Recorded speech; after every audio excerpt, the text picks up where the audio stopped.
Well, here we are, another Sunday right after midnight with some short shop adventures. We're not going to be here all that long, so I'm going to head and jump into this thing. Now, this particular Grand Cherokee came in with a brake problem. It also came in for an alignment. And she said, this thing keeps pulsating even after I let off the brakes, which sounded like a strange problem. You know, whatever you're used to hearing about brake pulsations and all that, but even after you let off the brake, what the heck is this about? So the first thing I noticed as we started it in the service bay was it had a really high idle. Now the idle was so high, I wondered if the foot feed was trapped under the floor mat, because I'd seen that before, not just on this one, but on some other ones too. And so I said, well, sent my guy to fetch the scan tool. So we went ahead and retrieved the DTCs. We found a PO455. That has nothing to do with what we're talking about. You know, we don't want to get it sidetracked and go hunting for that. You know, they weren't complaining about a check engine light anyway. We'd look for that later if we decided we wanted to, and they decided they wanted us to. So we went back to live data, where we noticed right away the reported throttle position sensor voltage was higher than the baseline minimum. Okay, so when you turn on the key, the PCM looks at TP closed voltage. For the rest of that drive cycle, it uses that. It very seldom updates it, or if it does, I don't know about it. There's a lot of the stuff these computers have typed into their algorithms that you just don't know about. But the minimum TPS on this one was 0.84. Okay, that was what it saw when it switched on the key. All right, so anytime TP is above that closed voltage, the throttle angle is considered to be part throttle. Now, the PCM handles things differently when the TP's at part throttle.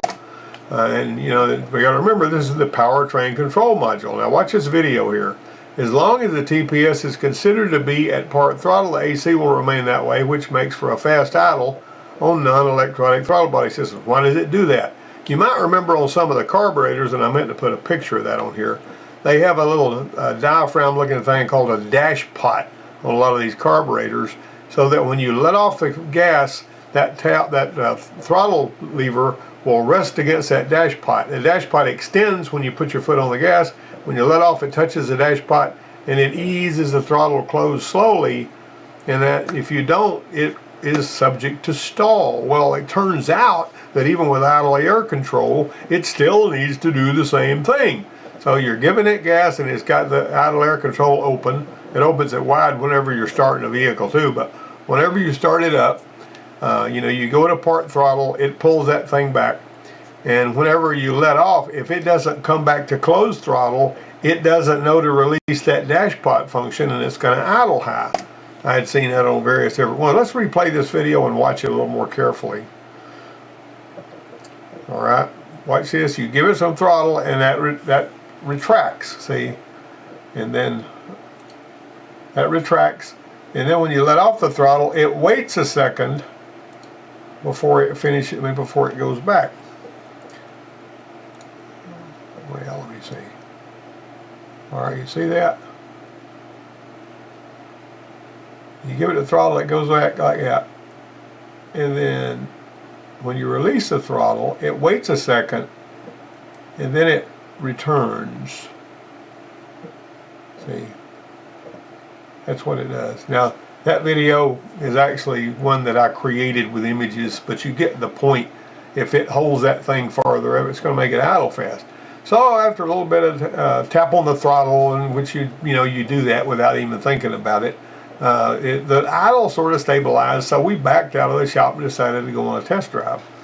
And so we went on the test drive. Now, Ford IAC works a little different from all the others. I just wanted to pause and talk about this. Watch this video. See that video down there? See how that did? Now, you can play that again if you want to. But this right here, this increases amperage. It dithers voltage to that, and the more current that it puts in here, the more it pulls that back, and that lets the air bypass the throttle plate, which is actually between here technically. Okay. Should have had my little laser on when I was talking about that last slide. Well, we slowed it the first turnaround to check out the brake pulsation. We didn't feel a brake pulsation, but the engine was laboring like it would if you were, left the clutch engaged if you were driving in second or third gear when you were coming up to a stop. Now, the transmission was in higher gear, and it continued to quiver and labor even after we let off the brake, and then it dropped back into low gear when we were almost stopped. See, there was some confusion going on there. Now in this case, with the TPS reading like it was, we reasoned that the PCM might be confused enough by the part throttle reading to delay the downshifts. It doesn't know you've completely let off, so we're going to put a TP on here because we know we got an issue with that. See, it's not coming all the way back. So it needed that anyway, and it will be an easy thing to start. You know, you start with what you know is wrong. Some customers don't understand that. We used to have service riders. When we would troubleshoot as far as we could without doing the repairs, we would go and say, well, it's going to need this before we do anything else. And the service rider wanted to be the hero and go out there and say, this is all it needs. You won't need anything else. You'll never need another oil change. You won't even need another set of tires if we do this one repair. But what they didn't like to hear was when you says, we may need something else after I put this on there, and we won't know until we put it on there. Service riders and a lot of customers don't understand this, and we used to fight with them about it all the time. Well, we had to tame the screw. This, I talked about this one a time or two before in passing. The first screw came out just fine. The next one ruined 2 Torx bits, so we pulled the throttle body, put it in the vise, and went to work on it there. We ground the head off the screw. We got the TP sensor off. We grabbed that screw with a pair of vice grips really, really tight. It would not move. It was like it was part of the throttle body. Well, we're in it now, and we got to win it. We used a propane torch. That's how it all smoked up there. And the heat gun, believe it or not, we put the torch away because the screw still wouldn't work. We're trying to heat up that anti-seize stuff that, you know, and melt it out of there. So when we used the heat gun to heat it more evenly, it screwed out of there, believe it or not. I never would have thought a heat gun would have done better than a propane torch. Propane torch has got highly directed heat, you know, but in this case that worked. Not only did the idle normalize, but so did the transmission. Everything was fixed. Now we still had to do an alignment, still had a PO455. Those are peripheral issues. All right, so this Ranger came to our door with a low power concern. Another shop had tentatively pinpointed it as a fuel pump, but I felt it misfiring. And even with the misfire, the truck drove like something was holding it back, like you had the brakes applied. So we pulled it into the service bay. I could feel heat radiating from the rotors. I got my infrared temperature gun, and we saw 450 degrees from radiating from the front rotors. One of them was a little hotter than the others, I remember. Well, not only were the front rotors locking up, but the rear brakes were a total disaster. It's not hard to pull the wheels off and look at all the brakes, you know. Well, it pays to look at everything when you're doing the brakes. This was one of the brake shoes off of there, just coming apart and all.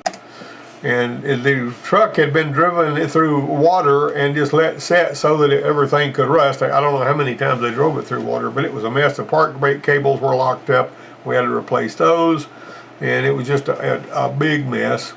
And so these right here, we couldn't budge those things. It was going to have wheel cylinders, and it was going to have some, you know, more nuts and stuff. Well, the problem with that is on the 90 to 94 Ranger, I think I got these backwards. That's stupid. I can't believe I did that. This is actually 94 and this is 98, right? So forgive me for these numbers here being backwards. These 94 models had 3/16 line, but they had larger flare nuts.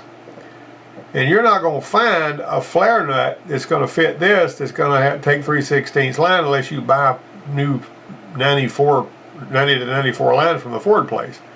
So I said, well, let's take 98 wheel cylinders and put on there, which will use a regular brake line. So we actually swapped out the fuel cylinders from 90, we put the 98. This is the 98. I can't believe I got those numbers backwards. That was stupid. Sometimes you can't see you get burrowed into this thing too deep. Anyway, the older ones were big. We put 98 ones on there, and we were able to create replacement lines to put all the brakes back in shape. And there was nothing wrong with this. Everything else fit. These were the same. You could not tell that it wasn't. It didn't have the right. But why they would put those oddball lines on there with them screwball sized nuts boggled my mind. I never understood that. And so yeah, this one I put them right. 94 is the big one, 98 is the little one, you know. So that's You can actually look these up and you can find that 90 to 94 has got bigger threads in there. Somebody may have replacement lines for these now, but when we were doing this job, you couldn't get it. Upgraded it.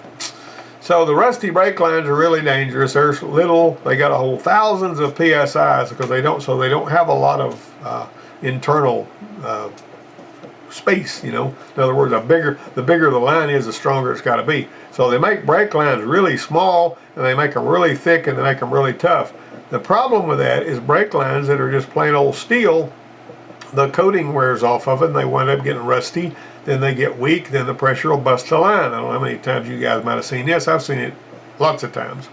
And you need to have a good fix for that. Well, this nickel copper brake tubing line doesn't rust. It's easy to work with, and it will hold the pressure because it's made for that. You can get this stuff on Amazon. Now, I will say 25 feet of it costs $48, but you're going to pass that along to your customer too. So I would go ahead, even if I was replacing some brake lines on something I was driving, I would go with this kind of line instead of that ridiculous. The steel line, I used to teach my students to double flare on that. It's a whole lot harder to bend, a whole lot harder to work with. This bends easy, works easy, flares easy. There's no downsides to it. Now, how not to repair brake lines: don't ever use a copper tubing union on a brake line. Do the double flare and get a double flare union.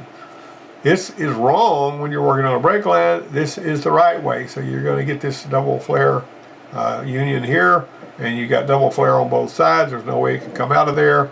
Do not use these on brake lines. I've seen them, when people had the rusted brake line that busted the brake line, they would take they don't have to know how to double flare anything. They just put a copper tubing union. And I'm never going to say that's okay, because it's not. And I taught my students, don't ever do this kind of thing. Make sure you know what kind of flare you have, though. They have kits that will do bubble flares and double flares. That was something else I taught my students how to do, is bubble flare and double flare. And they needed to make sure they did the right one. Just one size doesn't fit all when it comes to these brake lines, I mean, you can't just screw one of these in here and expect it to seal automatically. You can't screw that one in there and expect it to seal. That's a bad bet. Notice that's 30 degrees. This is 42 and it's 45. See there? 35 degrees and 30. That's so the thing will actually compress it a little bit, and it will seal better.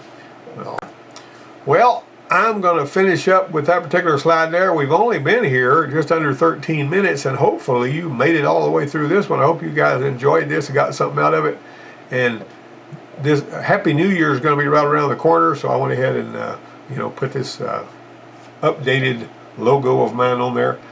We will see you guys next week, and I appreciate you tuning in.